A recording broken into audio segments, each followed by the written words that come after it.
back to the podcast, nerds. So happy to have you along for the ride. I am Larry Brantley, and I'm sitting here, as always, with my two best friends, Micah Donahoe. Greetings, ring slingers. And Brent Williams. Ni hao. And we are the Nerdherfers. We are three middle-aged guys who love whiskey and cigars and all the nerdy shit we loved when we were kids. And we love to talk about all of those things. This is how the show works, basically. If you've never tuned in before, first of all, where the hell have you been? Second of all, glad you're here. Third of all, this is how the show works.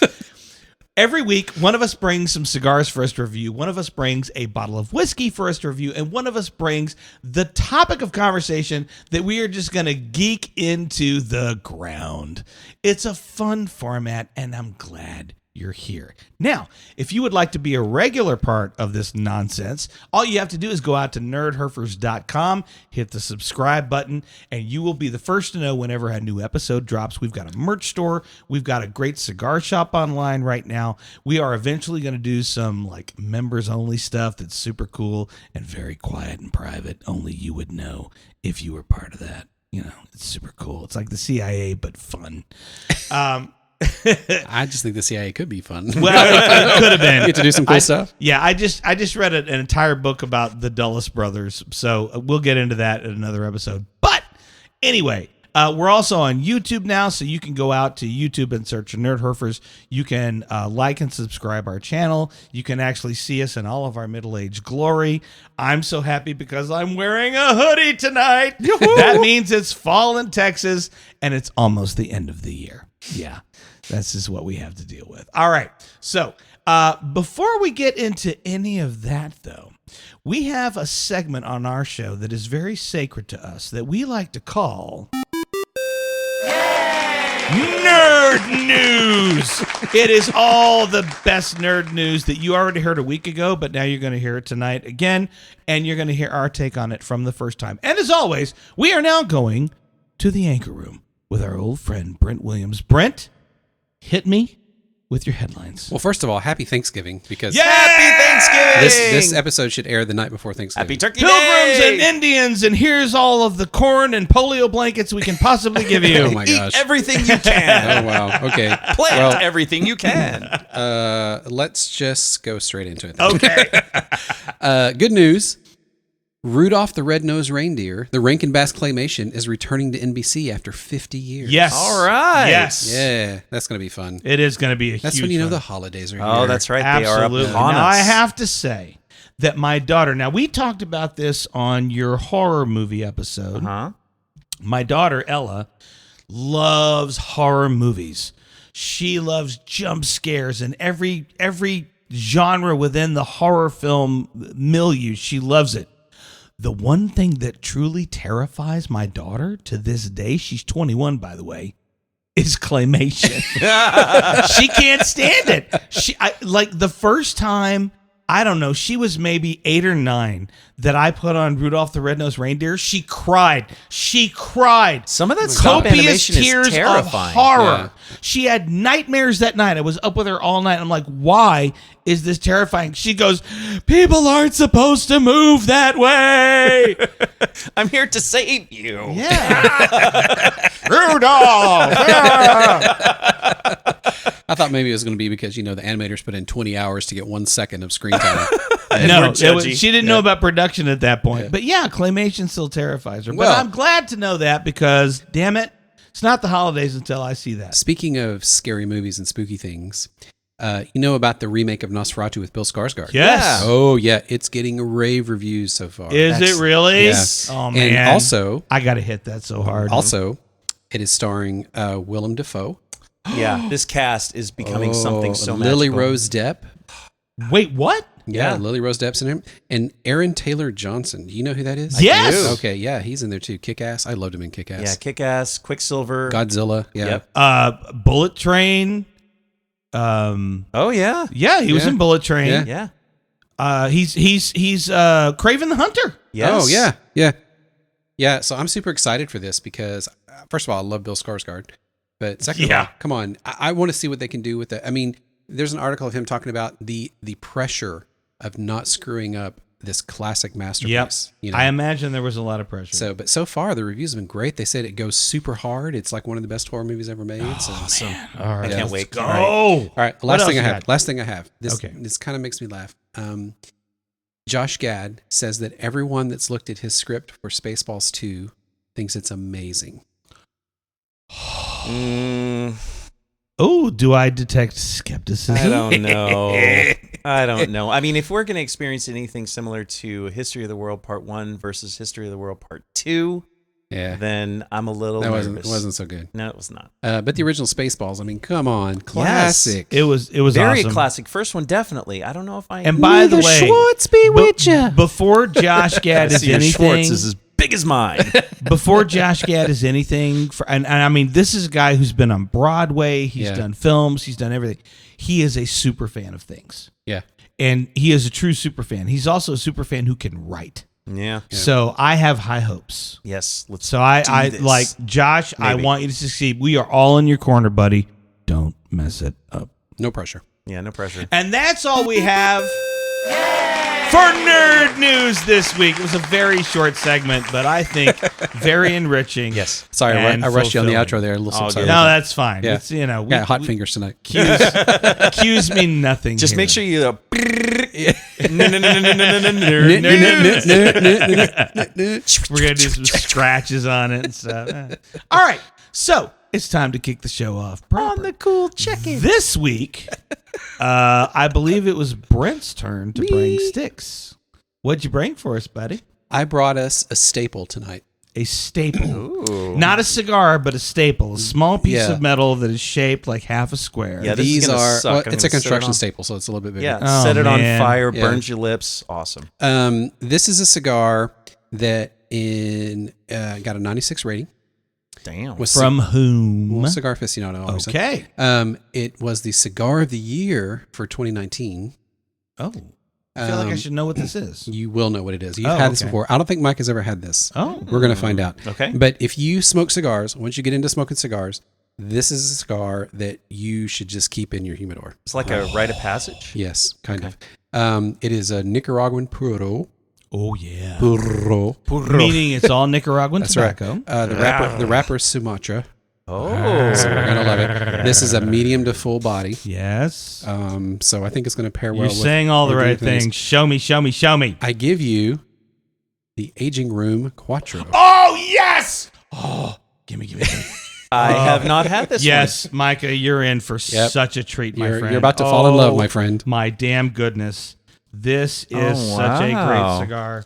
And do you remember how long they've been making this one? They made it before 2019. Yeah, I think 2013 was the first release of this. It's a box press. Yep. Meaning it's sort of slightly squared off. One of my favorites. Which generally means a really easy draw. And they call this Vitola the Vibrato. The vibrato. Yeah. So they did this. So Aging Room did this whole music series. They did like a D minor, which was one of my favorites.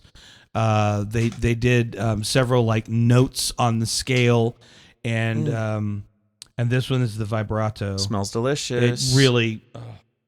Oh my God, I'm so happy right now. All right, let's just get right to it. Cut that. All right, cold draw. Oh. Yep.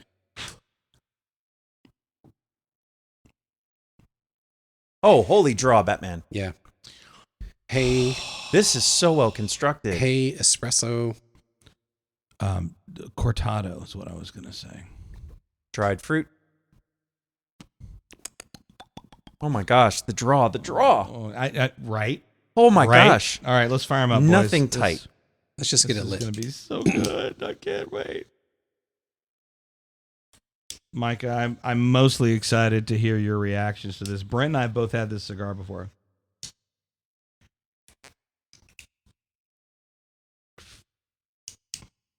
So the first thing that happens on the toast for me is all those things I was on the cold draw just get more intense. Yeah. They just get deeper and richer. It's a rich cigar. Frack me. That is so smooth. Let me have some whiskey first. We'll talk about it.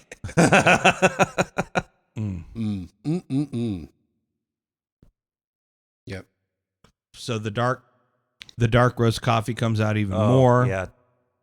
There is a milk chocolate for me. No dark chocolate on this. Nothing bitter. No pepper. That is just hella enjoyable.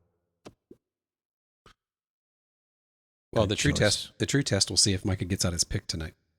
Well, There's one in that lighter. One in that lighter. Excellent. So on the last episode, the last episode that we did, Micah brought the cigar and he brought the Selmago Lancero.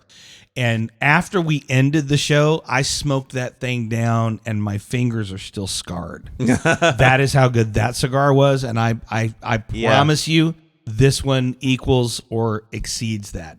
I definitely. Aging Room is so good. That last one I smoked down to the 7th level of hell. Thank you, Mr. Dante. Paging Mr. Dante, party of one. Okay, it was my turn to bring the bottle this week. So, stepping out of what we normally do, again, we are going back to the island nation of Japan. Ooh. Yes, we are. I really like the. I think you brought the Kyoki the last time. Kayo. Sorry, which was surprising to me. But the whole history of Japanese whiskey is that basically there was this guy in Scotland named Jimmy McEwen who went to Japan as a spokesperson for his Isle of Scotch distillery, and the Japanese became fascinated with single malt Scotch, and eventually they stopped buying a ton of it and they wanted to learn how to make it for themselves. So this is a relatively new distillery called Shibui. Shibui basically in English means simplified perfection. Hi. It is a pure malt whiskey, not a single malt. It's a pure malt, which basically means it's a variety of single malts that have been blended together to get an entirely different flavor. Now, the barley, as always, is imported from Scotland. They bring that over, and then they do everything else is done in Japan. The malting process, the distillation process, the aging process.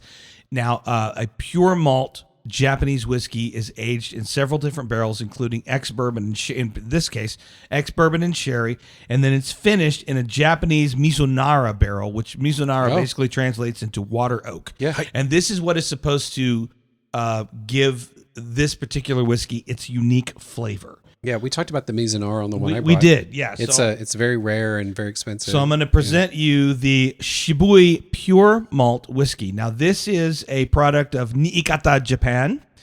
The ABV on this is 43%, which means it's about 86 proof. So it's not the 105 that we had fairly recently. Yeah. So it is a lighter, and then here's the other interesting thing. You know, usually this is the point of the program where we do the little cork pop, but because what they wanted to do is they wanted to spend more money on making the whiskey than the packaging, they do a screw top. We can simulate a cork. Here we go. Ready? Here you go. So this is the Shibui. For you. Good aim. And for you. Now, just real quick, I'm going to give you a little beyond the bottle. So this is malted barley imported from Scotland. It is a double copper pot still. They do mature these in an ex-bourbon cask, and they move it to an Oloroso sherry, and they finish in a Japanese Mizunara. Tasting notes, I am told, is walnut, coffee, and chocolate. So we shall see if that is accurate. But give that a little nose, boys. Oh, look at the legs on that. It's got a great nose. Right. I'm getting a lot of wood on the nose. That I don't know if it's the Mizunara or what, but I was going to say, would you say it's oak? I'm getting it's wood, right? I'm getting honey. Yeah, I get the honey. Oh, there's something else. Some kind of fruit. Yeah, something citrus. Oh my God, that's smooth. Wow. Wait, what? I was not prepared for that. I get the walnut on the back end. Whoa. It's super smooth. Oh, wow. That took like a Wet n Wild slide down my throat. It's a long finish. It's a long finish, right? Yeah, it's a very long finish. Oh, wow. That little warm. Oh, that's good. So we, a lot of the bottles that we've previewed on this show have been higher proofs. This is a lower proof for us, but oh my goodness, that is smooth. I feel like we need to toast with the name Shibui. Shibui. Shibui. Shibui! Shibui! Actually, the traditional Japanese toast is... Banzai! Banzai! No, God bless Suck it, Mom! No. Kampai. Kampai! Sake bomb. I heard you say sucky bomb. We are so uncultured. I'm so sorry. I apologize. I was just thinking about Some Mr. of Miyagi. us are so uncultured. Mr. Miyagi, he was like, no, Banzai! See, right? Exactly. And Daniel says, bonsai! No, not bonsai. Banzai! That's right. Micah's in his cups. It's okay. Let me I'm in my happy places with Let me go get some chopsticks, see if we can catch a fly. I've done that. Jeez. Oh, Lord have mercy. God. Here we go. Okay. Ugh. Anyway. You should have seen the size of that fish that got away. No, Yeah. it's not We've a lie. got this fantastic Aging Room Quattro Vibrato. This lovely box press. We're pairing it with the Shibui Pure Malt whiskey from Japan, which I got to tell you, I'm pleasantly surprised how good this is. That goes so good together. Yeah, that's nice. I love it when It's yin and yang. I love it. It's yin and yang. It's the dark and the light. It really is. I love it when we unintentionally pair like a light whiskey with the heavy cigar. And you know what? I know, we right? do this a lot. I mean, apart from the Rocktown incident, the infamous Rocktown. I mean, apart from that, I mean, I'm finding that a lot of the things that we end up inadvertently pairing actually do work. Yeah. You know, what's true. funny is going back through previous episodes and stuff. I'm in my cups. Previous episodes. He's in his cups. We do a lot of Nicaraguan cigars. We do. Oh, yeah. But Is it because they're so prevalent? Well, but each one is different. It doesn't matter. Yeah. You know, because it's all about the blend and it's all about where it's grown and all that kind of stuff, right? Yeah. And that's true of cigars everywhere. Now, one of these days we may do, because I used to work in the cigar world and I still have some connections. So one of these days we may review a cigar that is an actual Cuban cigar. You wouldn't be able to buy it and try it for yourself, but I kind of feel like that would be fun to do for you guys. Well, interesting trivia. This cigar was the first cigar that was rated higher. It was the first non-Cuban cigar rated higher than Cuban cigars. Well, it's delicious, and that's all I care about. Very delicious. So we've got this Aging Room Quattro Vibrato. We've got this Shibui Pure Malt World Whiskey, and I'm actually very excited about tonight's topic, which Micah has brought to the table, because I've done my homework and I've done my research, so I have some thoughts about tonight's topic. Michael, why don't you tell our 17 viewers what we're going to talk about? It's tonight? 18. I'm sorry, our 18 viewers, hoping for 19. We're pushing hard. What are we going to talk about tonight? All right, I'm pretty excited about this because this is a topic we spend a lot of time in Marvel. And where I need to put some props here is some DC. So tonight's episode is all about DC movies. What I really want to do is I want to dive into the old DC movies that came up, 1978 Superman? Oh, it goes back further than and even that, further, and we'll get into that because I want to hear this. And then what I really want to do is I want to cap this episode with what can James Gunn's DCU improve upon to avoid the pitfalls of the DCEU? Oh, I can't wait. And now I got to do this shit. Yeah. Micah's all decked out. Let's do this. And your ring. He's got the Green Lantern ring. The Green Lantern hoodie. That's right. The Superman t-shirt. Yeah. Because Micah. This is the actual hoodie that Ryan Reynolds wore on the set of Green Lantern, the single worst movie ever made, which he will tell you that himself. Are there bloodstains on it? Oh gosh. Yeah, right. No, so the fun thing about this hoodie is that before websites that were actually doing embroidery were checking any of the copyright infringement stuff, I managed to get this one done custom. So I was pretty happy about it. There you go. This is my lazy man Green Lantern outfit, and the ring though is not lazy because I went through like 2 or 3 versions of this before I was happy with the one I finally landed. So, yay me. All right. Nerds, can you tell me the first film that came out of the Detective Comics world? film, and we're not talking TV, right? No. I cannot. I love your honesty. It's so refreshing. I mean, Superman. You're probably going to say it, and I'm probably going to remember it. Well, you're not wrong. But do you know what the title of the film was and when it was produced? Is it a Superman film? It's a Superman movie. Wait, did George Reeves do an actual Superman? Was it George Reeves? It was. Oh my gosh, he did an actual movie? Know.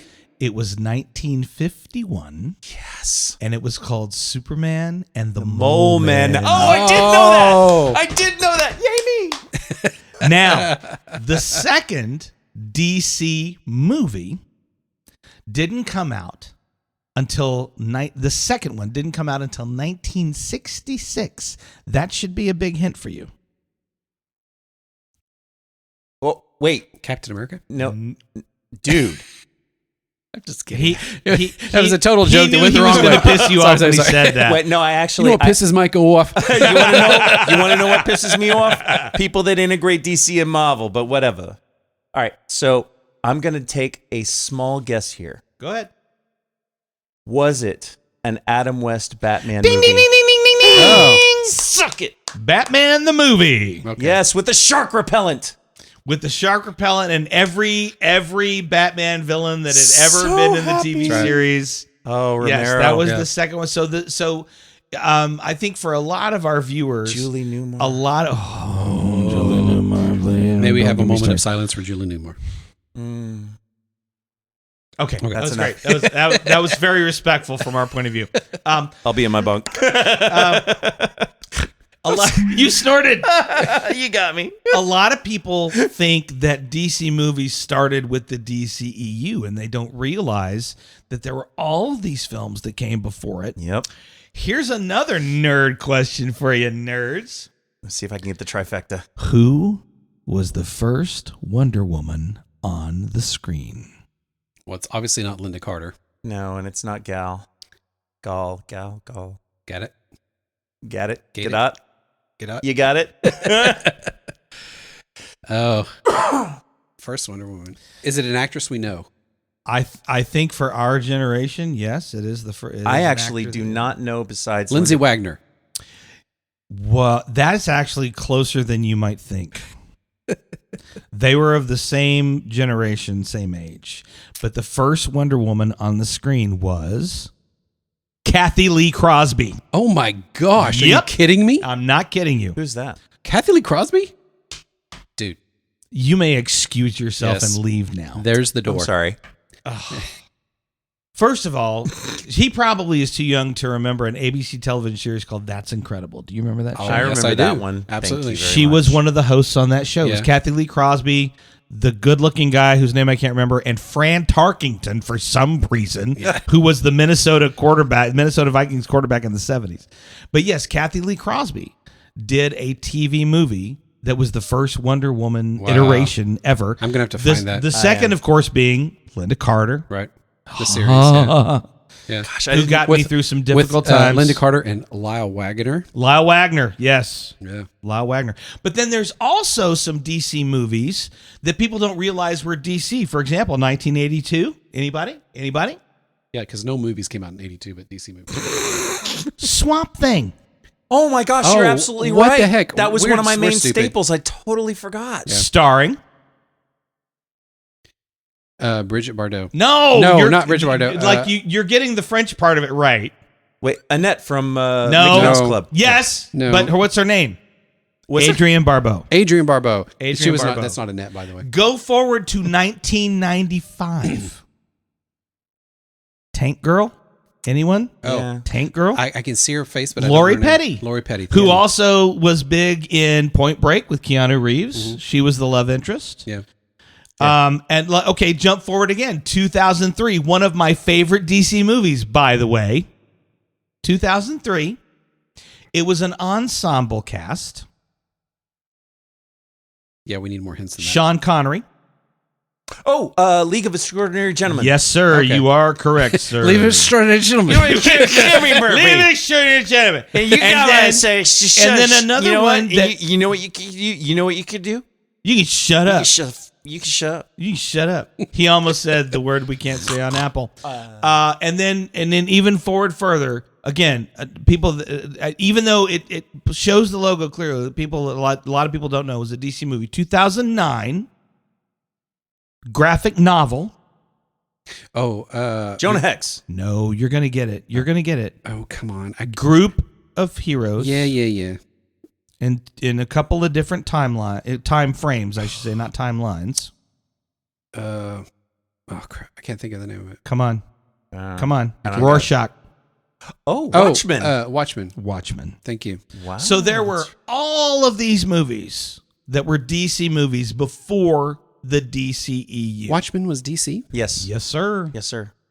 Okay. And you did. I don't have the date on it, but Jonah Hex with Josh Brolin. Josh Brolin. Yep, that was great. One that he very much wishes people would forget about. You know what? And that makes me sad because I really did like it because it had a nice little superhero / Western feel to it. I mean, it was Western. Come on. Yeah.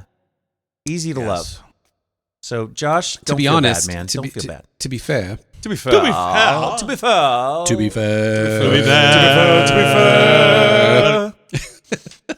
And the bar was set low for us for Westerns. That's all I'm going to say. Growing up, we didn't have a high bar for Westerns. I disagree. The Outlaw Josie Wales? Yeah. Silverado? I'm thinking about all the spaghetti Westerns, which I love. Oh, those are some of my favorites too. Lee Van Cleef. Yeah. But Western for another time. Yes, for another time. So there were all of these DC movies. By the way, and these guys know, but did you know, what does DC stand for, Micah? Come on. District. No. Dude, if you don't get this, and I know it. Let me tell you. Let me put it this way: the phrase DC Comics is redundant. Detective Comics. Yes, thank you. Yeah. Which I think started in the 30s, right? Yep. Yeah, it started in the 30s. So all of our Maybe even heroes 20s. began their lives in print. And then they eventually moved to the big screen and the small screen and whatever. So we've talked about the history of DC leading up to the DCEU, but I think that probably most of the people who are tuned into this remember, some happily, some not so much, the iteration that was called the DCEU. So shall we get into that? Not before we tackle 1978, the Superman movies. Oh, well, Christopher Reeves. And I also want to do some Michael Keaton. Oh, yeah. Okay, we'll go. So before we leave that, yeah. So that was one of the things that was so wonderful. Was it the director? Help me, Donner? Which one? Richard Donner. Richard Donner, the first Superman. First Superman. Yes, Richard Donner. So at the same time, since we're near the holidays, he came out with that and also Santa Claus the movie, which was using a lot of the same technologies. And one of the greatest things about Superman the movie was that its promotional material was upheld. I mean, the posters that they were doing, the simple tagline, "You will believe a man can fly." And I got to tell you, I'm going to say this wrong, but I mean, if it was some sort of green screen that they were doing, the way that they superimposed the characters of, and Chris Reeve just flying and feeling so seamless compared to a lot of other things that we had seen. I mean, even Star Trek in later years was not doing it as well as Donner's film did. Well, Donner was sort of on so him and another guy named Robert Zemeckis were making movies during that time that they were sort of like the pre-James Cameron. They weren't necessarily inventing new technology, but they were taking the technology that was existing at the time and using it in new ways. Yeah. Zemeckis which I think that's what a important filmmaker does. Yeah. Zemeckis is very important to me, Back to the Future. Yeah, absolutely. So, yes, I absolutely loved Christopher Reeve as Superman. I thought he was the perfect Clark Kent / Superman. He brought it. He really did. He brought it. That what they did with Chris Reeves, and even the kid that they got to play him young, going back to an origin story. This is what I loved about the very first Superman movie. It started off with the curtains, much like you're seeing behind us, and it did this thing where it was showing almost like an old black and white film. Yeah. And then the curtains part, and you get that blue streak, and the music build up, dun, dun, dun, dun, and I was like, I'm getting chills right now, people. It is so. I tell you, the first time I saw the Superman in the theater, I knew it was Chris Reeves. I knew it was Margot Kidder, but what I didn't know is who was going to be playing Kal-El's father. Oh, and they didn't get him, but for a couple of seconds. Yes, Marlon they Brando. got him for a day. Yeah. 1 day. Marlon Brando. They're like, take what you can get for as much as you can get right now, and you're gonna pay him. I'm gonna make you an offer. Yeah, I want you to get in this pot and go to Earth. I'm gonna charge you a fee you can't refuse. Oh my gosh, he did so well. I mean, just the whole. Now, this is something interesting, is that in the comics, Superman did not have a crystalline fortress. So they introduced... A fortress of solitude, if you will? Yes, sir. They didn't have that. So this is a feature that they added. And then to like jump forward into the kind of nanotechnology that Man of Steel was using with the Russell Crowe, when they're showing everything kind of form in a metallic form. I mean, I remember some people losing their minds over how that was so much different, but I mean, it was okay. Yeah. And the crystal and everything. And by the way, I have a prop that I treasure more than just about anything. It's Christopher Reeve's underwear. I sniff it daily. No, it wasn't his underwear. I'm so sorry. All good. Oh my God. I'll wait. That was really good, dude. You said so. Christopher Reeve's underwear. You said that like Ryan Reynolds' Deadpool would say it. Yeah. Christopher Reeve's underwear. It could have been Juggernaut's underwear at that point. Oh, sorry, right, Micah. so Please get this. continue. What is your prop? So here's the thing. I was working for an ad agency a million years ago, and I made friends with the GM, and this guy knew what a huge Superman fan I was. Am.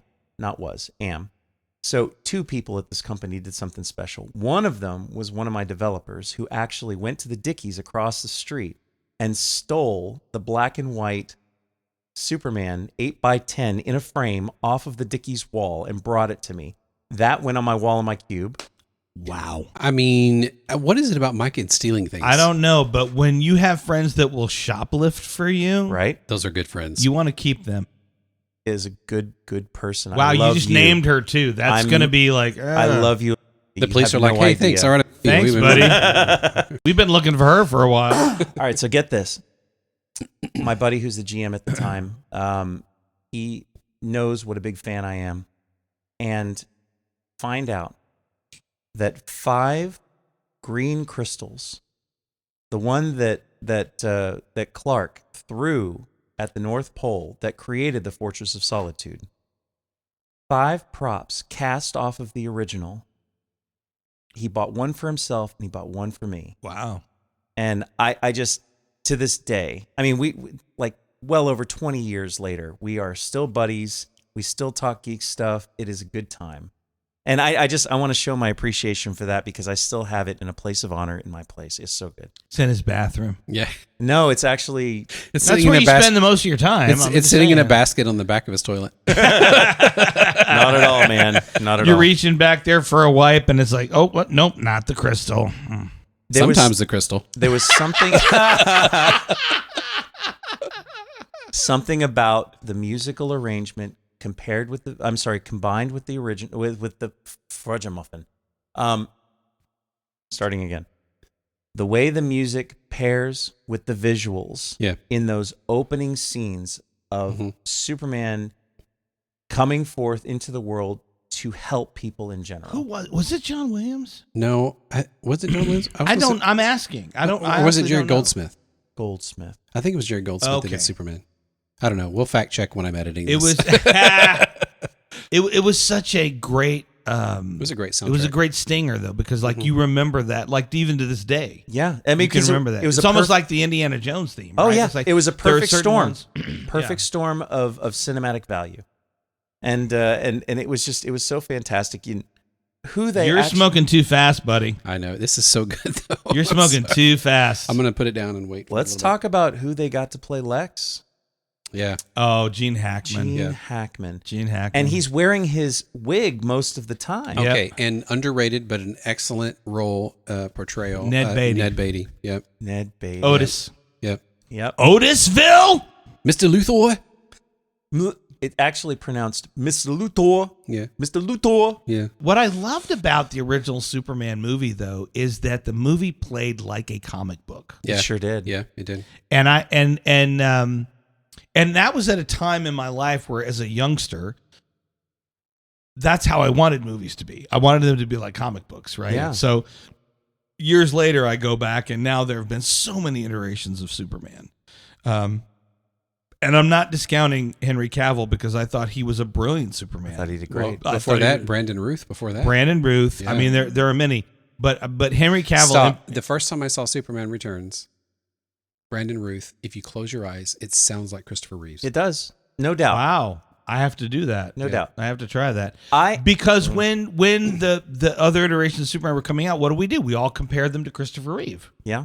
And for nostalgia reasons alone, we're like, you'll never match Christopher Reeve. Yeah. You just can't. Well, Tom Welling, actually, who did Smallville, he had one of those wonderful moments. And before Chris Reeve passed, they had an episode with Chris, and he was in his chair. Yeah. And it was like passing the torch. I got a little choked up there. If I had seen that, I'd have been crying like a baby. You know what? I'll send you just the episode. I mean, watching the entire series isn't really worth it, but even though I went through the whole thing, and I did like it at the time until it started getting into later seasons, but that particular Chris Reeves, I'm sorry, not Reeves. I've been Reeve. I've been trying not to say Reeves.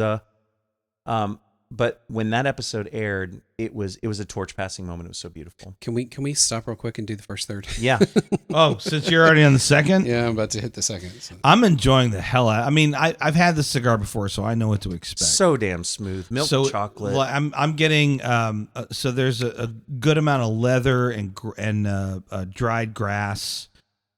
Your wheelhouse. I'm getting a little nut flavor actually too. So like walnut maybe.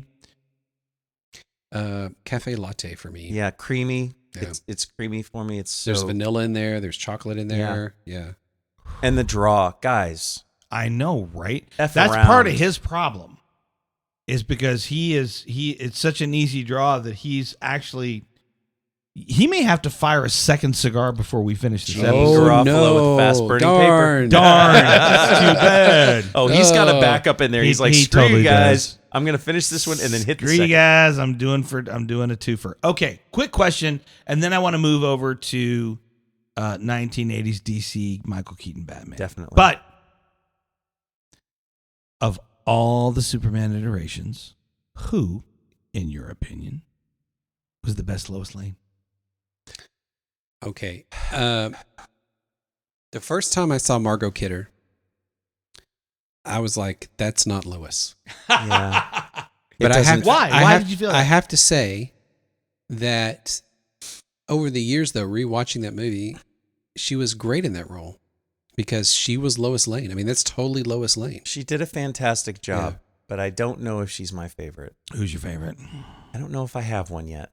I'm actually hoping that Miss Maisel is my favorite. You're waiting for Rachel Brosnahan? Oh my gosh, because she's got the look, she's got the attitude. What about Amy Adams? She was okay. Yeah. She was the go-getter. She was more of a modern day Lois. Actually, I will tell you this. While I don't feel like she had the look for it, like I needed to associate the look. She didn't have the look for me, but her demeanor and her go-getting attitude felt more Lois than Margot. Well, I have to say that Margot was too busy falling off of the Eiffel Tower. She fell off everything. I mean, seriously, go back and watch Superman 1, 2, and 3. She was always falling off something. I mean, in one of them, she literally jumped out a window to prove that he was Superman. In real life, tell me about it. In real life, she was batshit crazy. Yeah. Oh my God, that's so funny. Not only that, but I mean, just like after a while, I was like, maybe Lois needs a counselor like Margot did, because she has a problem leaping out of areas. So I that she's agree not with you survive. that Amy Adams didn't have the look from the comic books, but I thought she had the character of Lois Lane nailed. Definitely, because she was the strong, independent journalist who So again, ordinary people in extraordinary circumstances. That makes good sci-fi, because at the heart of all science fiction, it's not about whatever crazy stuff is going on. It's about people. It's about ordinary people in extraordinary circumstances. And I thought that Amy Adams did a fantastic job. And by the way, Diane Lane as Clark's mom, Yeah. 100%. was like my abs. She was Martha Kent for me. She will always be Martha Kent for me, despite the fact that it took place in the DCEU. By the way, Sally Field killed it. Oh, yeah. Yes, agreed. But Sally Field kills everything. Do you know which Lois was very forgettable for me? Who? It was the one from Superman Returns.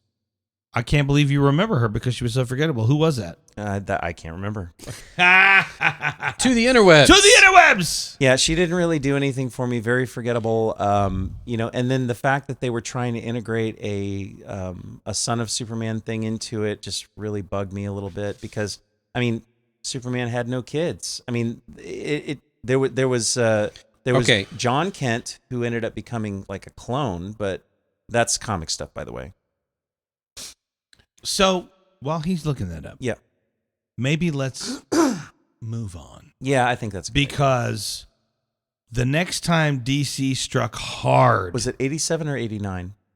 for the first one? Yeah. Oh, I don't know the answer to that. I but think it was in the 87. 80s. I think it was 87. Kate Bosworth. Okay, sure. I don't Well, it even says know who voice, that though. is. What? Sometimes IMDb is not right. It says Brandon Ruth voice, Kate Bosworth voice. Everybody's got voice next to him. Kevin Spacey voice, whatever. They were the actual actors. He was a fun Lex. Yeah, yeah. Let's move on, shall we? Yeah. So, DC hit it right with Christopher Reeve and Superman in the late 70s, early 80s. Oh, Superman 2, wonderful. Superman 3, kind Not of so funny much. but boring. I was Superman 4, what a I was freaking reach. checked out by that point. I was checked out. All right, and I've covered and those things. I'm honestly, happy. I think they all were at that point, because it was almost like watching Carrie Fisher in Return of the Jedi. Like, she was just so bored. Although evil Superman flicking peanuts at the bottles across the bar. But the next time DC struck hard was with Tim Burton and Michael Keaton in Batman. Every single thing about that, getting Prince to do the soundtrack. Yeah. Every single song was original music that Prince did. I listened to that soundtrack so much. I burned out my tape. It was so good. It was so good. And then Melted the tape. I did. I melted that damn tape. And oh my god. And can we talk about Jack the Nicholson. first? He wasn't the first film iteration of the Joker, because that was Cesar Romero. Caesar. But Jack Nicholson. Jack Nicholson. You ever Man, he dance with the killed it. devil in the pale moonlight? I always ask that of all my prey. I just like the sound of it. I just thought it was. I remember very clearly. I think if it was 87, then I would have been in the military at that time, and I would have seen it with my military buddies. But I remember there was one of my crew that was a hardcore DC Comics guy, and he was very skeptical going into the film. He was like, "There's no way. There's no way. This is not gonna." And within minutes, he was captivated. And I was like, and I wasn't a DC guy at all. So it was easy for me I had no preconceptions going into the film. Now, I had known Michael Keaton as an actor from like Night Shift and Mr. Mom. So I knew him as a comic actor. What was that one that he did when he was in the factory? Mr. Mom. No. He was in the factory that built cars. Mr. Mom. Yeah, that was his job. He was a And car- then the Japanese conglomeration bought them out. Yeah. And he got fired. Yeah. Okay, Yeah. okay. I feel like I I'm missing- promise you this is correct. It was Mr. Mom. All hail Terry 240, Garr. 241, whatever it takes. Or 220, 221, whatever it takes. 38, 39, by the way. Whatever. Wow. Anyway, I totally bought him. Well done. Totally bought him as Bruce Wayne. Mm-hmm. Loved the look and feel. I wasn't mature enough yet cinematically to appreciate like that Tim Burton has a very specific tone for all of his movies. All of his I mean, movies, go back to Beetlejuice and Edward Scissorhands and whatever. But there's a very specific sort of dark goth, but somehow comic book tone. Yeah.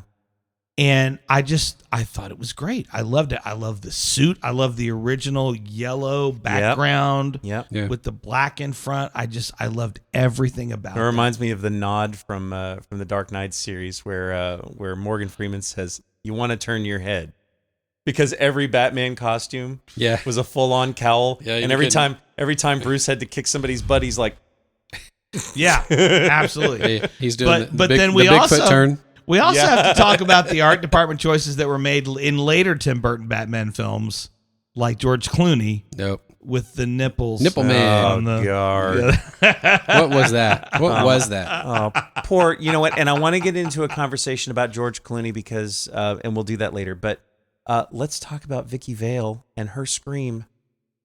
Kim Basinger. Kim Basinger. Basinger? Whatever. Basinger. I don't know. It was I Basinger, can't argue. It's it. actually Basinger. Okay. That's how I feel about Morena Baccarin because I always want to call her Morena Baccarin. It's Morena Baccarin. But talk about that. I'm just Actually, Talk about kidding. it. I'm joking. Actually, Fine, yeah. it's fine. Actually, talk about that. Actually, Talk about the scream. Oh my gosh! Every single time Kim B would actually scream. It was so wonderful because they incorporated that in all the soundtracks. And I remember when those songs were making it on the radio because they were so popular that they incorporated dialogue from the movies. There was that remix that they did for the movie that they played on the radio all the time. So great. Yep. So great. All pause for Larry's pour. No, go on. No, I this got, is your topic, buddy. I got Let's talk about it. mesmerated. Mesmerated. That's a word. We're gonna accept it. I got mesmerized. It was awesome. It was all part of my strategy. But I really liked what she did with Your the terms role. are agreeables. That's Texas size 10-4. By the way, as an aside, I'm binge watching Letterkenny again. And you know you're binge watching Letterkenny again when you start putting S's on the end of every word you say. Yes. Squirrely Dan. Oh Let's my gosh. go. Brent, That's what how I are you now? appreciate about you, Miss Katie's. Good, and you? Not so bad. Anywho. Another episode. Anywho. Yeah, so that was wonderful because the music paired. Now, I want to talk about Tim Burton's vision. Okay. Tim Burton's vision for the way that Gotham City looked. He wasn't just borrowing basically New York City at nighttime. There was so much Gothic architecture all over the city and in a grand scale. Yep. Yeah. Oh my gosh, so beautiful. Well, everything about that. I mean, even the Batmobile fit right into that. Yes. Yeah. That I have to tell you, that remains my favorite Batmobile. Mine too. So we've covered the early DC films. Mm-hmm. We've covered Superman and the Mole Man. We've covered Batman the movie, Swamp Thing, Tank Girl. But let's not leave Batman just yet. What about Batman? Batman Returns with the greatest Catwoman of all time. Oh yeah, Michelle Pfeiffer. Come on. Yes. Yeah. That was So there's my still favorite. there's still this on set somebody recorded it video of Michelle Pfeiffer. It's a one shot where she's in the department store and she's using the bullwhip. Yeah. And in one shot, she snaps like 3 heads off of mannequins. Yeah. She actually did that herself. Oh, Wow. So that was not a stunt so person. much even cooler than She was so insistent on being able to do these things, including things like back handsprings and cartwheels and stuff, in heels, all this. She was very, did very all of her insistent on special it. effects? Yep. So she was like, so for the bullwhip thing, she was like, no, I don't want somebody. I should do this, and you should be able to do a multi-camera shot where you see my face and I'm doing it. And so there's this scene. You can find it on YouTube or whatever, but it's a wide shot. It's not an actual camera shot. It's somebody recording it, and you see her go pop, pop, pop. And then she flips it overhead, and then she skips out of scene. That's right. She did that thing where she whipped it, and it actually wrapped around her body a couple of times. Yes, and she jumps ropes out of scene. And so the great thing about that particular piece of film is that at the end of it, when Tim Burton calls cut, everyone just erupts in applause because no one thought she could do it. Well, what about all of her backflips coming out of the thing right before it explodes, and she sees Batman and the Penguin at the same time? That wasn't her. Meow. Yeah, meow. Now that part of it wasn't her, but like all the cartwheels and like she could do what they call a back walkover, which is not a flip flop, but it's like just going into a back bend and then just kicking over. She learned how to do all that. Every in that adolescent boy tight appreciated suit in that. heels.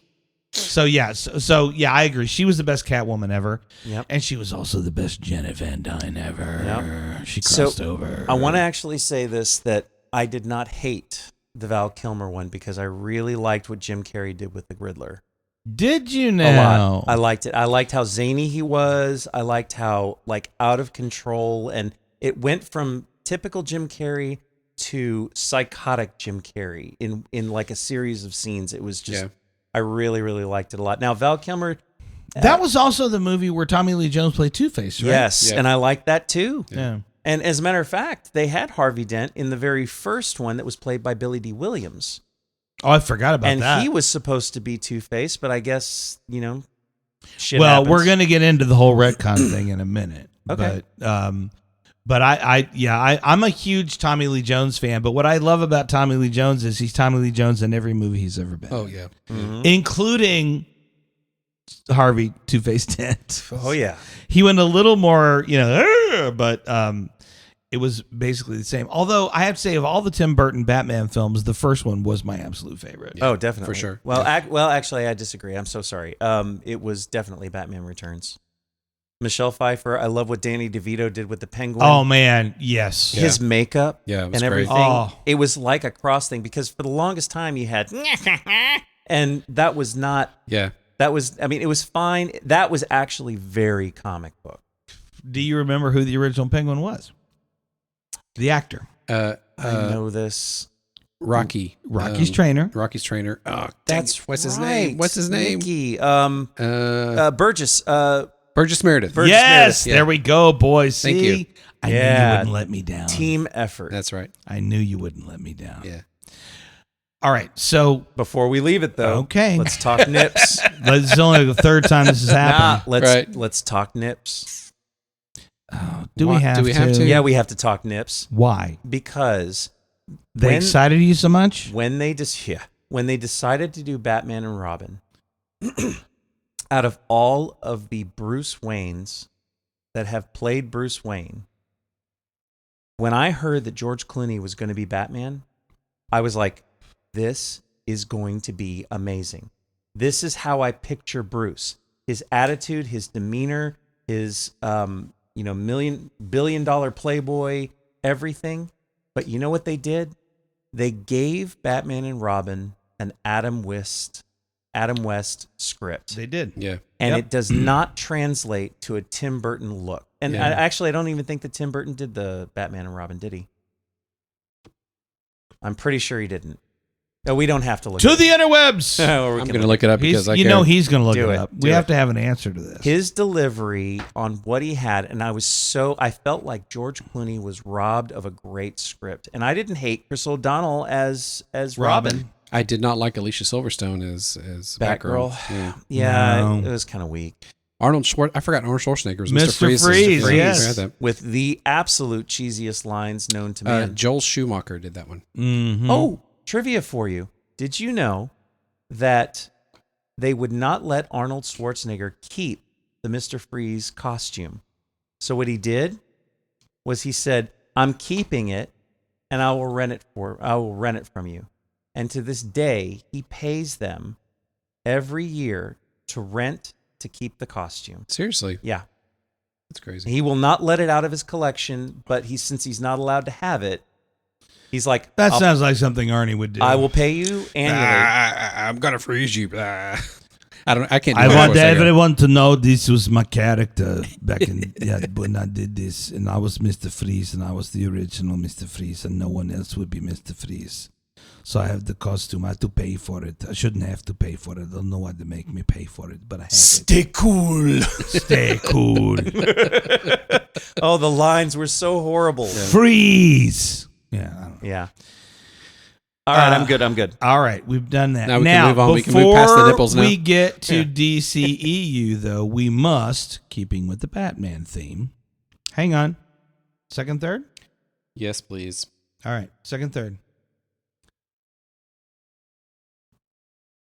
Consistently creamy, leather, hay. I'm in your barn right now. Yeah, I agree with everything you just said. Yeah, me too. I've said this many times, I love consistency in a cigar, and this is what I'm getting with this one. This It's is just, freaking amazing. nothing has appreciably changed, and I'm glad with that. I'm just happy right now. Yeah. So, all right. So that's the second, third, everybody. Thank you, sir. Now- May I have another? Well, you're going to have... Oh, of course you may have another. My goodness. Oliver. Let me just... Here we go. There you go. Micah, how you doing? I'll take a little. Little bit, little nip, little something there. That'll There do, we sir. go. Good for you. Oh, that's so warm. Shibui. That's really good. Yeah. You know, we talked about that when I brought that first Japanese, that all of us had not had good experiences with Japanese Yeah. whiskey. Mm-hmm. But the last two we've had have been so good. Yeah, definitely. I think it's because we tried stuff that wasn't Suntory.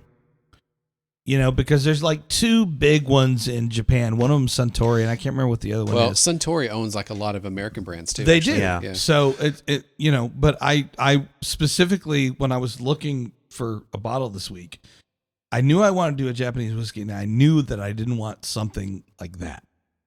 I wanted to find something that was a little off the beaten path. So Yeah. these guys have only been around since 2019. Really? Yeah. So they're doing their own thing. They're importing their malt and Well, they're doing it right. Yeah, they are definitely doing it right. Yeah. That's good stuff. So, keeping with the Batman theme, and before we get to DCEU, now let's talk about Christopher Nolan. Yes, Yep. please. Because I will tell you that I think those were the best Batman movies ever made. I loved the 80s Batman. Well, they went darker. Love Mike. For Well, sure. but that was Bob Knight's vision. Yeah, I was going to say, I mean, well, and also I think it's truer to the source material too, right? That's what I'm saying. Yeah. That was Bob Knight created Batman. And I Uh-oh, think Mikey that was disagrees. Bob Mikey disagrees. Kane. Bob Kane. I'm so sorry. Yes, you're absolutely right. Bob Kane. Actually, I freely admit when I'm wrong. Bob Kane. okay, what people need to understand is we usually record 2 episodes a night. So we're on our second bottle. No, we don't. No, we don't. We I'm record sorry. it every week. I didn't mean to. I just like wearing the same hoodie twice, and so do they. So the second episode is usually there's a lot more Mistakes. mistakes. Yeah. Are you kidding? Yes. Bob More Kane. comedy. Bob Kane. I agree with you. It was much closer to the source material. First of all, I love Christopher Nolan as a director. I think he's brilliant. I think the first film I ever saw him do was Memento, which was a non-linear film, which is about a guy who has short-term memory loss. So every morning he wakes up and he has no idea who he is, where he is, what he's doing, and he has to piece all this together. He's basically trying to find out or solve the mystery of who murdered his wife. Oh, I liked that the first time when it was called 50 First Dates. Actually, that happened after. Just kidding. That happened after, but whatever. Anyway, Thank you, Brent. That was belly laugh. so So good. when Chris Nolan took on the Dark Knight series, and then I thought I was a little skeptical about Christian Bale because I didn't know a lot of his work prior to the Dark Knight. But oh my goodness! And Michael Caine as Alfred, Oh, come on. maybe my The favorite. best Alfred ever. Definitely. Yeah, I Props I loved, to the Tim Burton one, whose name I can't remember, but Oh, Michael no, I can see him. yeah, I don't know his name. He was more of an Alfred Pennyworth for sure. Definitely. But Michael Caine I just thought was so brilliant. If only Consult we the had some interwebs. Oracle-like device to tell us Right. who. However, It's like we don't do any research before we do We this. don't. what I thought was we don't. So what I loved about that trilogy of films was that it was darker, it was grittier, and I just have to say it, you guys.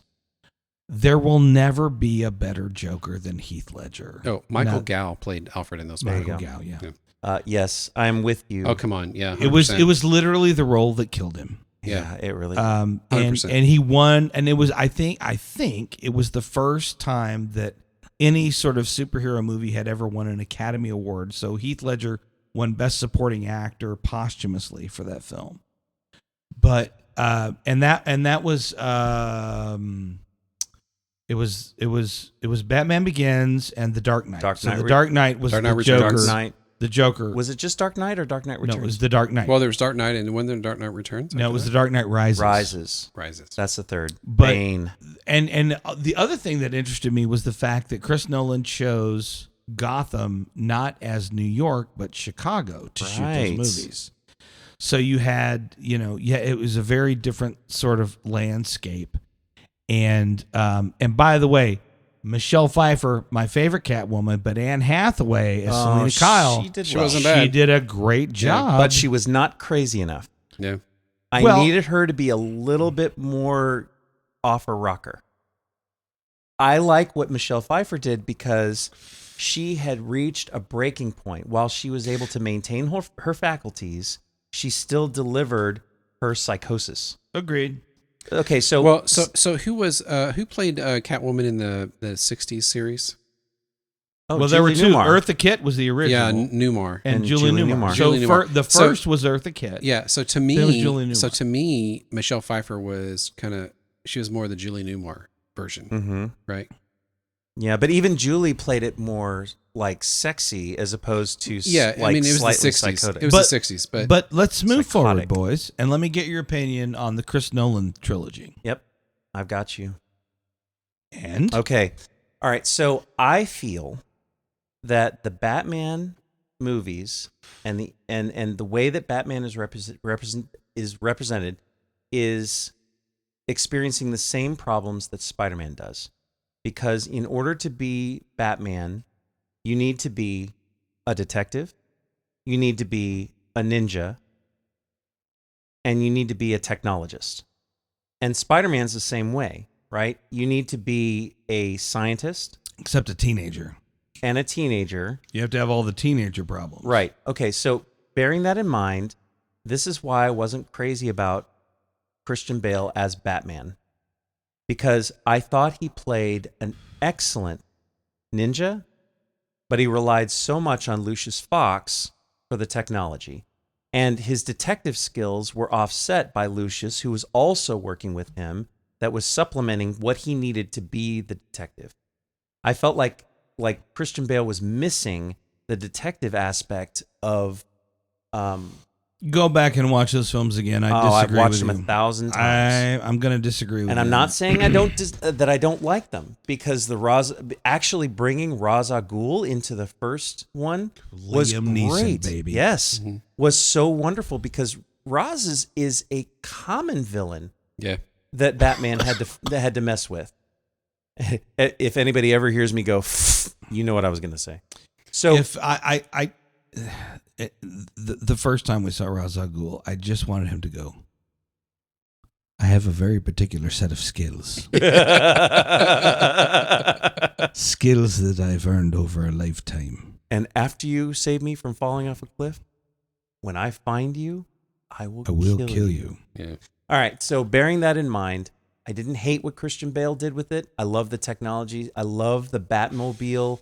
There was something about showing us how the technology Batman uses was more prevalent. Well, I mean, but that was Batman's thing, was the gadgets. But the thing is that like it showed the construction of it. It showed that Lucius Fox was doing his research, and he's like, I have to order like over 1,000 of these ears for the cowl to get what you want done, because I can't buy them in singulars. Yeah. I mean, they were showing Singles. the creation of, what did I say? Singulars. You know what I mean. Tragedy. Okay. We get it. But that's what I really... Richest Scramble. Richest. We're gonna go to Rich's Square Mall and get these freaking bat ears. I can talk to you all day with a completely clear dialogue, except when I have to say Rich's Square Mall. Micah, can you say breakfast? Breakfast. It's pronounced breakfast. Breffiss. Baskets. Backset. Breakfast. But Richardson Square Mall is just not in my. I swear, if a cop ever pulls me over and asks me to say that, I'm fricked. Say basket. Backset. Basket. Backset. But I will tell you this. One of the things that I loved about Dark Knight Joker was that it fully encompassed the fact that the Joker needs Batman. Mm. He's not going to do anything to kill Batman. He will torment and destroy everything around him. Me. I mean, Exactly. I think that was a common theme between in every superhero is they had that one arch nemesis. Yeah, but Jack Nicholson. But they needed him. Jack Nicholson wanted him dead. And that was the thing that bothered me. Because Joker doesn't want to kill Batman. He wants to torment him. He wants to play with him. Mm. And Heath Ledger, he pulled that off in spades. Agreed. Yeah. I don't want to kill you. Yeah. My life would be so boring without you. Mm-hmm. Yeah. I mean, he burned a pile of cash. Yeah. This is my half. Yeah. Whoosh. Also, Some people just want to watch the I never want to stand a pencil up on a desk. Oh, man. and watch it disappear. It's Gone. That was so great. So good. So great. And wasn't one of the dudes in that like the guy who played Spawn? Yeah. So it was the main gangster, Michael Jai White. Michael J. Yes. White. Yeah. Who had offered money for him, dead or alive, but mostly dead. And An then he amazing ambushed martial him. artist, by the way, and Yeah. didn't Yes. exert any of those skills in Dark Well, Knight. because that wasn't the character that I he was assigned to know, play. But I want to see So him. let's move on. I Sorry. think Do a split kick. We've all been waiting for this part of the conversation, and now we're moving into the DCEU, Yes, which finally. began with a film called Man of Steel. Oh, so good. It was a good film. Yeah. The Not music, gonna lie. it felt dirty. Now, the only thing that bothered me about Wait. Dirty. Yeah. The music felt dirty. No, the film. Okay. Like it was rough. It was was rough. gritty. It was gritty. Thank you. Yeah. That's what I meant. Yeah. I think dirty's a different thing. It wasn't that Superman film, And I'm which you Look can at the way find on the dark web. Look at by the way way. he fills out those tights. But so we get into the DCEU, and it seems like a promising start. Now, this is something that I feel is important contextually. When Man of Steel came out, the first thing that all of us nerds did was, okay, DC is now going to try to replicate what the MCU has done. Yep. And they got off to a good start. They got off to the Man of Steel. All right, okay, cool. And then things went awry. In Man of Steel. Every film that came subsequently to Man of Steel was a different director, different producers. They had people dropping out, right? They did have people dropping out. There were creative differences, etc. Basically, I think here was the major problem with the entirety of the DCEU. They did not have a person at the top like a Kevin Feige.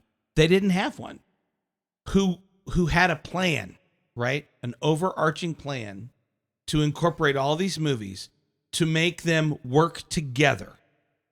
And so, because they didn't have a Kevin Feige type character or person at the top of that to oversee the long term, right? Every film was essentially a standalone film. So they would retcon previous films. Mm-hmm.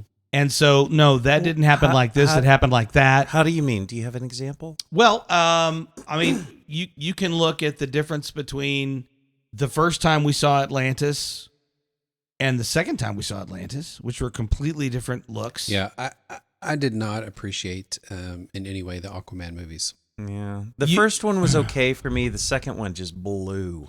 Well, so that's what I'm talking about. There was no consistency. So maybe that's what James Gunn is supposed to be. James Gunn is supposed to be the DCU's Kevin He's Feige. supposed well, to be that is what he has said. So he and another guy named Safran, they have an 8 to 10 year plan for the DCU. not the DCEU, Yep. the DCU. And by the way, Gunn has also said publicly that he is going to incorporate some films as elsewhere films. Okay.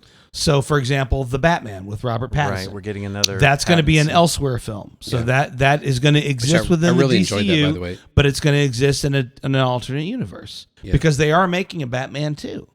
And I really, really hope that they bring back Barry Keoghan, because I think that no one will ever surpass Heath Ledger's Joker, but I think Barry Keoghan could come really close. Yeah.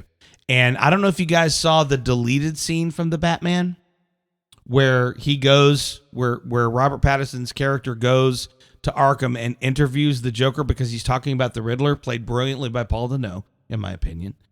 And he's and there's this whole and Barry Keoghan's Joker points out that it's their 1-year anniversary.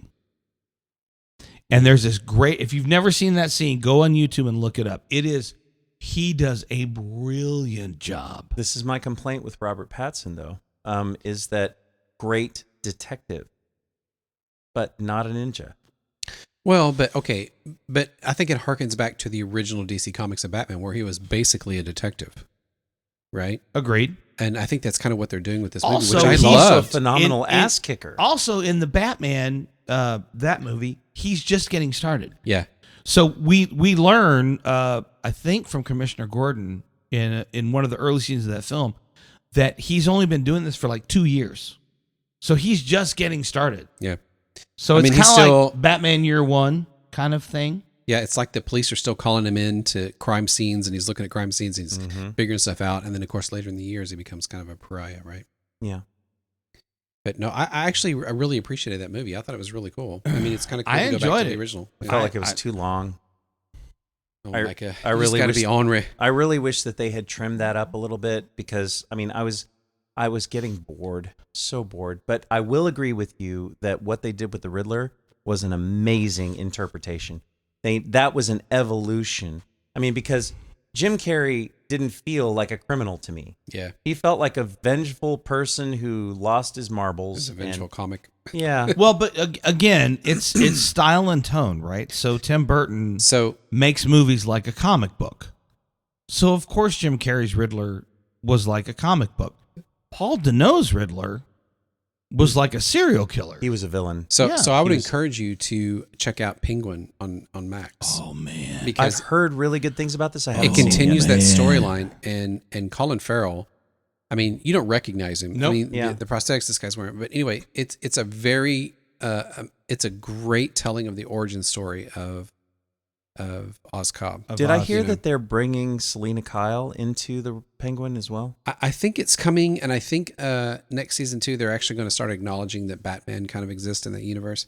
But the timeline is right after the Batman, right? Mm-hmm. When the city gets flooded and all that kind of stuff. It's right after that. It's kind of and it's just an amazing origin story. Do you ever find for it Penguin. interesting how like certain fans gravitate towards like either Superman or Batman? Yeah, because there's a dark aspect to one and a light aspect to the other.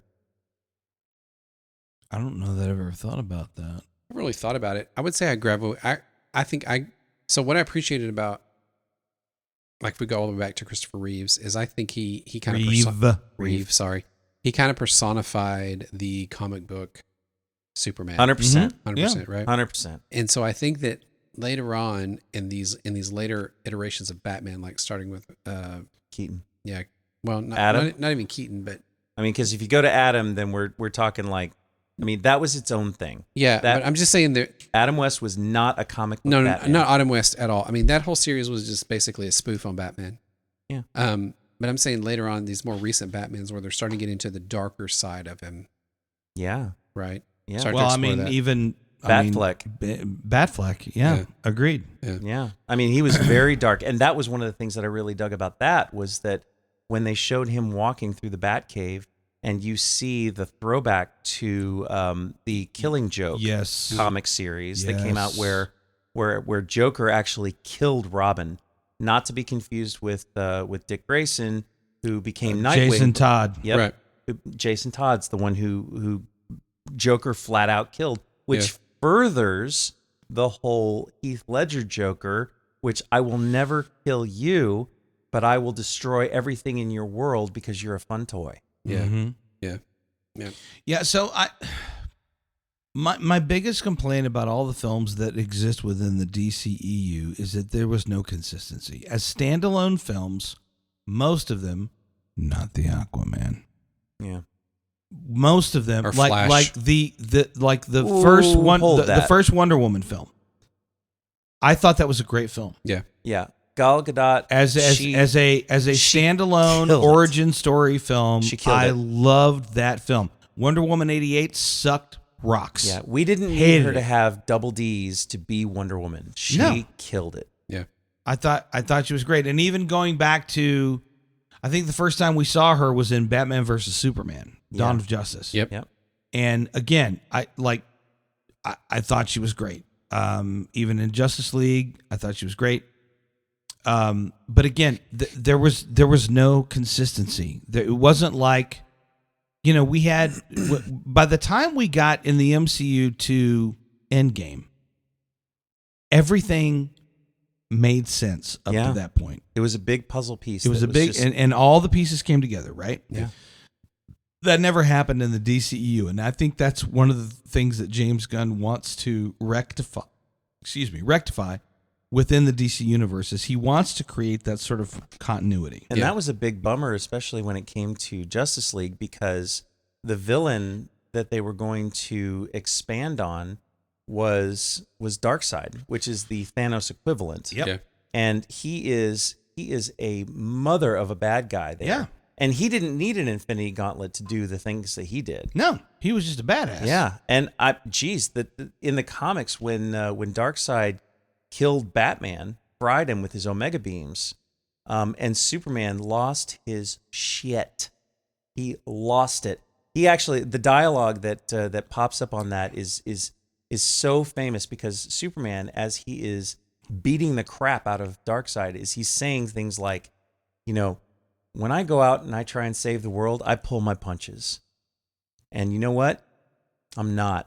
And he hit him with everything he had. It was glorious. I agree. That was one of the things that was so disappointing about DCU, particularly when they went back and redid Justice League, and they let Zack Snyder cut it all together, and he did some reshoots and stuff. The black and white and 4:3 aspect. Well, okay, that was Justice is great, so that was good. But I'm talking about the Zack Snyder film, Justice League. Okay. And there were all of these hints of what was to come.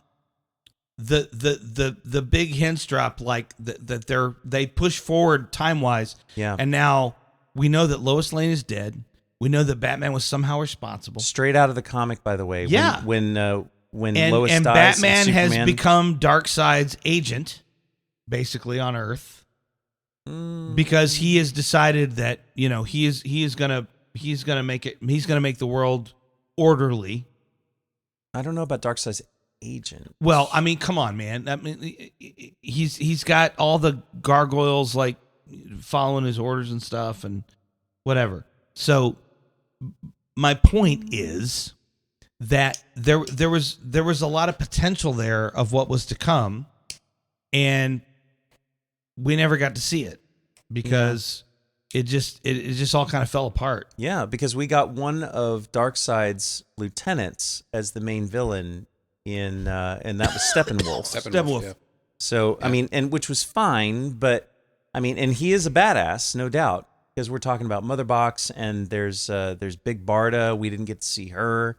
I mean, but these are the lieutenants. Didn't she was cameoed in the film though? I think wasn't she? I don't remember seeing her, but I'm At the point where the mother boxes are about to be pulled apart and the portal opens, and Darkseid is standing there, and he's got two lieutenants by his side. Wasn't one of them her? It would have had to been, but I don't remember this. But I'll have to go back and watch again.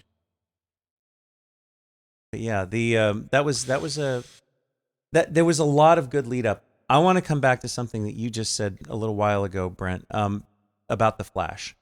So no, that was not Barry Allen. Yep. Wait, what? Comic book Barry Allen is not a comic relief character. Now, what Ezra Miller did with the Flash character and with the script he was given was a lot of fun. I liked it because that little bit of comic relief was fun. But Barry Allen is a serious scientist. He's a forensic scientist for the police department. Yeah, I actually like the TV series, the Grant Gustin. That was actually pretty good. I think he did a pretty good job of I didn't finish it because I just don't do a lot of DC 90210. Yeah, I know. They started doing all those crossovers and stuff, and it just kind of. Well, the Arrowverse, as it's called, Yeah. I'm, I watched all of Arrow, and I thought it was okay, but again, it falls into the 90210 storylines and stuff, and I'm just like, I don't care. We need to talk about the final third of the cigar because Brent is very close. I'm very close. He's been puffing hard. It's because it's so damn consistent. I love this cigar, though. Good cigar. It's a very good cigar. It is fantastic. And if you need to retrohale this on a regular basis because it is just a delicious treat. Well, and it pairs so well with this whiskey. It too. really does. It's the dark and the light. It's the yin and the yang. Yeah. So, I mean, I just reiterate what I said before. It's creamy, no pepper, so smooth. The construction of this cigar is so fantastic. It's so easy to blow through. Brent, your thoughts? Yeah. I'm getting a smidge of pepper on the retrohale now. Oh, yeah? But I'm still getting the creamy and the leather. I mean, it's been very consistent all the way through. I love this. Yeah, cigar. for sure. For sure. Okay. So good. So we've talked a little bit through the DCU. Now, I want to hear your thoughts on your hopes and dreams for James Gunn and what he is going to do with what is now called the DCU. It begins with Superman Legacy, which I think is coming out next year, right? Who knows? Yeah. Well, I think they've slated a 2025 release. They have slated it, but we still haven't seen a trailer. And I'm like, James, frickin' get on with it. Okay. Past that, what are your hopes for what he can do with the new DCU? We need a better construction of storylines that fit together those puzzle pieces that have been missing this whole time. Now, I'm asking you because you probably know more about DC than Brent or I. A lot. Wow. That was bold. Yeah, it's not even listed on IMDb yet. Superman What Legacy. characters are you hoping to see in the DCU? Green Lantern. Okay. Now, I've heard mixed things on this, like, are we getting a movie? Are we getting a series? I heard that we were getting a series called Lanterns, which would be great because we need a better Hal Jordan. I mean, Ryan Reynolds dogging what he did in Green Lantern is warranted. Yeah. Because you know what? I'm sorry. Ryan is not Hal Jordan. No, he was always Deadpool. Honestly, they should have started with like Nathan Fillion. They should have started with a Tom Cruise, a younger one. They should have done something because the difference is the lanterns. Each lantern has their own view of this, how they interpret, how they create constructs. This is the most important part. And if you want the best reading of Green Lantern you've ever read in your life, you need to check out the Blackest Night storyline. It is where they introduce all of the other colors of the spectrum of all the other lanterns, red lanterns, yellow lanterns. Oh, I didn't know that was a thing. Oh, honey. Okay. Honey, please. I mean, in Green Lantern, they had the different lanterns. They started. Well, I knew there were different lanterns within the green, but I always thought it was Green Lantern. It is. And it started off green. And in the comics, they started off with green, and then Hal could never affect anything that had a yellow color. It was a little stupid, but whatever. And then they got into this thing called Green Lantern Rebirth. And they touched on it in the Ryan Reynolds one when Sinestro becomes a yellow lantern. And the yellow ring, if nobody really knows, the green ring works on will. It is, if you're familiar with the color spectrum, it's in the dead center, and it's basically a force of will to create constructs. Mm-hmm. It is no other emotion. And so what happens is that Sinestro finds that he can control the rings and influence things more with fear. Yeah, and so that's where Yellow Sphere, right? Yes, Yellow Sphere. Oh, that's interesting. And then it branches off into other ones. The red lanterns are Rage. The purple lanterns are actually the Star Sapphires, and Carol Ferris, who Ryan is married to.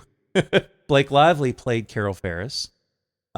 She becomes one of the Star Sapphires, and they work on Passion. So, are you hoping to see this? Are you hoping to see this in the DCU? I want to see this develop hardcore because it goes into that. The blue lanterns function on hope. And then they finally, this whole story culminates into where they're fighting what are the black lanterns, which are basically zombies. Ooh. And to combat that, because the rest of the color spectrum can't combat it, they actually move forward where they have to combine their powers, because as you combine all the colors in the color spectrum, they become A rainbow. no White. Oh. white. Oh, They create the white lanterns, but a rainbow would have been cool too.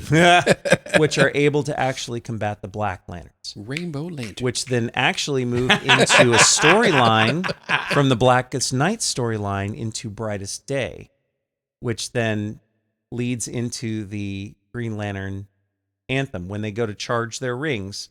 Yeah. In Blackest Night, in dark. Wait, shit. In darkest I had night. too much whiskey in me to do the whole thing. My God. Neither rain nor hail nor sleet nor dark of night. In Brightest Day, in Blackest Night, no evil shall escape my sight. Let all who worship evil's might beware my power, Green Lantern's light. Boom! well done, you. Thank you. Well, for me, though, as far as James Gunn, I'm cautiously optimistic because I think that the DCU fans are kind of bestowing this grand savior persona on James Gunn for the DCU. That's a lot of pressure. It is a lot of pressure, but Yeah.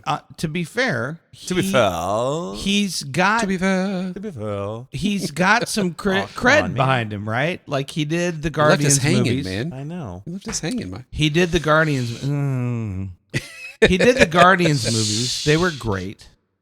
He did the second Suicide Squad movie, which I thought was really good. Yeah. Is that the one with the shark? Yeah. Sylvester Stallone. No. Was it Sylvester? That was Sylvester Stallone. No. It was. Was it it absolutely really? was. Oh, yeah. that's awesome. Yeah. That's awesome. Well, F me. So I think, well, and All then right, maybe later. also, James Gunn wrote, directed most of, and he definitely executive produced all of the Peacemaker series on Yeah. Max. Yeah. Which I enjoyed That was great. immensely. John Cena? Yeah. Yes, I enjoyed the that opening immensely. bit for that is just amazing. Oh haven't my seen it. gosh, the choreographed dance number is just the I haven't best. seen any of that stuff. Oh my god, seriously, Yeah. dude. You need to watch it. You It's good. do need Is to it watch on Max? it. It is on Max. Yeah. All yes. right. I'll have to Season turn it 1, back season on. 2. I think season 2 drops sometime early or middle next year. Okay. And then also James Gunn's wife, Jennifer, can't remember her last name. Garner. Stage name. No. I don't know. Piss it off. Yes, sir. Who's been in? She was in Guardians 3, and then also is a major player in the Peacemaker series, and she's great too. Who does Love she her to play? death. In Guardians 3, she played a minor character on the space station / biological creation where they had to go and get they were looking for the serial number, or they Yeah. were looking for the code that would help Rocket. But she's in Peacemaker. She's awesome. She's really good. So he's got a lot of heavy cred coming into the DCU. So I am also cautiously optimistic that he's going to be able to turn this thing around. Now, I do have to say that I've seen some early production photos of Superman Legacy, and what's the guy's name? Corn Sweat. Corn Sweat. First of all, I've got a problem with that on so many levels. But second of all, that it's very much a throwback sort of uniform that Yep. he's wearing. Yep. So I'm trying to Mike has something to withhold- say. Hold on. No, it's not. This is a modern day interpretation of the suit. As a matter of fact, there's a storyline that came out called Kingdom Come that is further in the future when Superman is old and very retired. And the crest on his chest is that S in the same pattern as the one that James Gunn is using. I'm talking about the red spandex, the red Speedo. Yeah, the red Speedo. Well, they're going back which Henry Cavill did not have. Right, Yeah. but they've given him the collar. So Yes. this is a new costume. This is based off of some of the more recent comics. Sorry. Actually, All I'm saying is, I'm sorry, finish your thought. I'm sorry. I'm cautiously optimistic that James Gunn is going to be able to make me enjoy DC. And he should, because the amount of comic players that they've got coming into the DC in Superman Legacy is pretty huge. We are getting Guy Gardner, and if you don't know, he's a Green Lantern. Okay. Yeah, no, he was before Hal Jordan, right? Nope, after. Oh shit. All So right. so like Hal Shows you what I know. Hal is a very basic guy. He's a pilot. I mean, every construct he does is pretty much bash him up. He does like guns and planes and boxing gloves and stuff like that. And then later on, you have Guy Gardner, who is a very erratic thinker.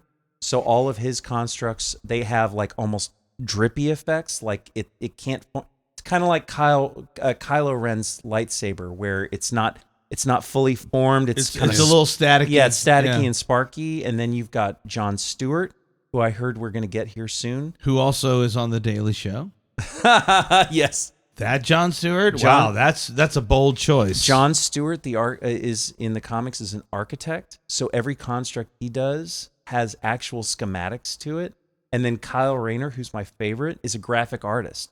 So every construct he builds with his ring is like dragons and castles and swords and all kinds of stuff. But we're getting Guy Gardner, and that's being played by Nathan Fillion.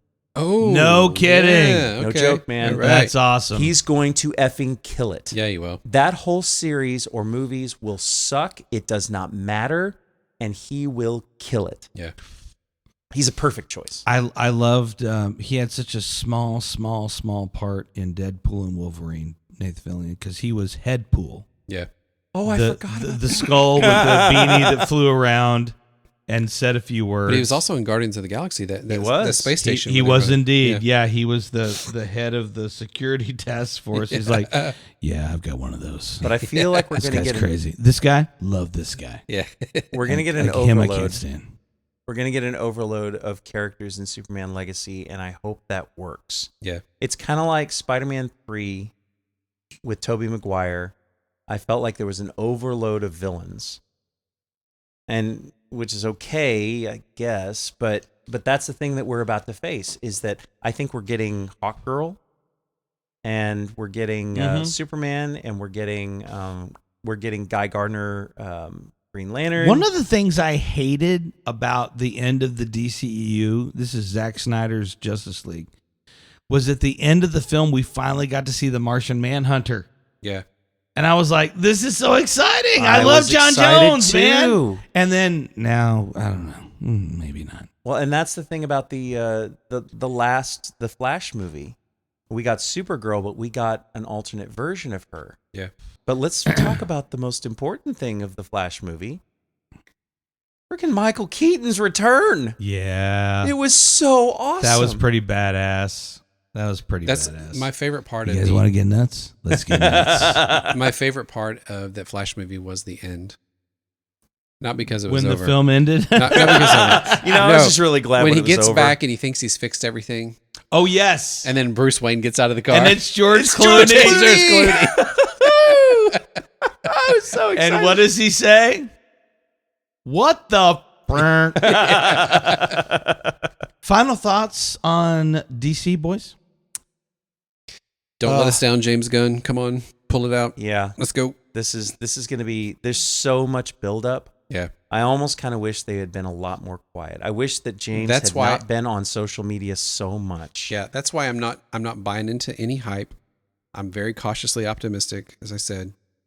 There's part of me that wants to just, fanboy and just go, he's going to fix it and make everything great. Yeah. But I don't. I'm very skeptical about doing that because I don't want to be let down. Here's the good news about me is that I don't know enough about DC to know whether like if I were a true fanboy, I'd be like, how honest is he to the source material? Well, I don't even think you have to be that. I think it's just the fact that, it's crappy writing and the storylines are stupid. The arrangement. I mean, it's all kinds of things. I mean, the way it's cut together. There's so many other things that you can be unhappy with rather than if it's sticking to the source material. Well, if they're just not good movies, if period. that's what you're going by, then I have absolute confidence in James Gunn because I've seen his work. Yeah.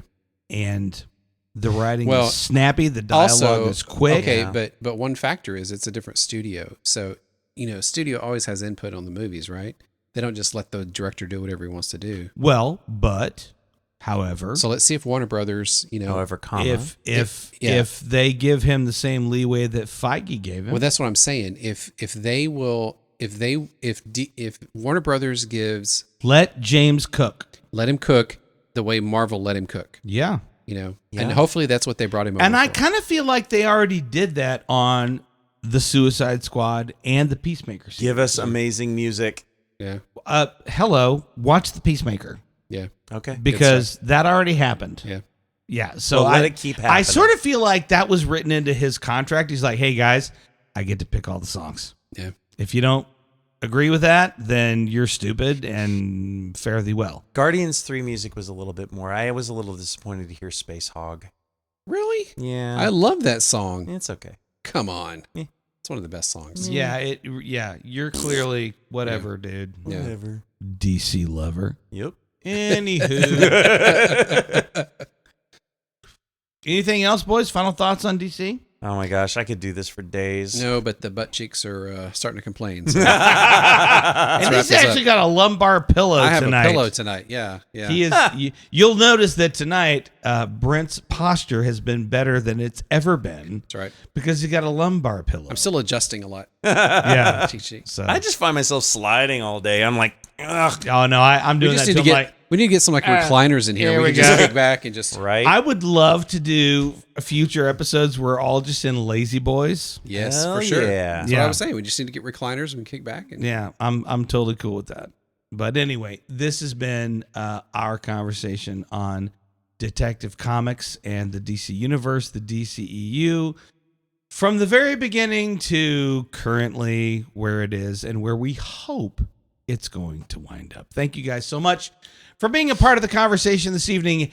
By all means, leave us a comment at nerdherfers.com. All the social. Hit us up on Instagram and or YouTube. Like and subscribe. We would love it if you would do that. And we will be coming at you next week with a brand new episode. And thank you, Micah, because this has been a fun topic. Thank you. Yeah. I Thank you for indulging knew the me. least about this topic, but I have to tell you, I've very much enjoyed it. Yep. And I'm super, super hopeful. James Gunn, don't you dare let us down. Do it. Do it. Thank you guys so much for being a part of the conversation. I am Larry Brantley. This is Micah Donahoe. In brightest day.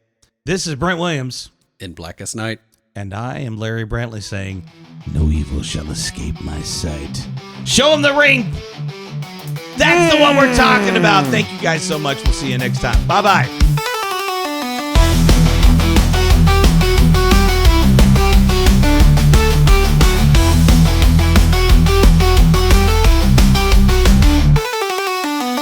This has been a production of Nerdherfers, copyright 2024, all rights reserved. No portion of this broadcast may be used without permission. Please visit nerdherfers.com for more information and full legal disclaimer, you nerd.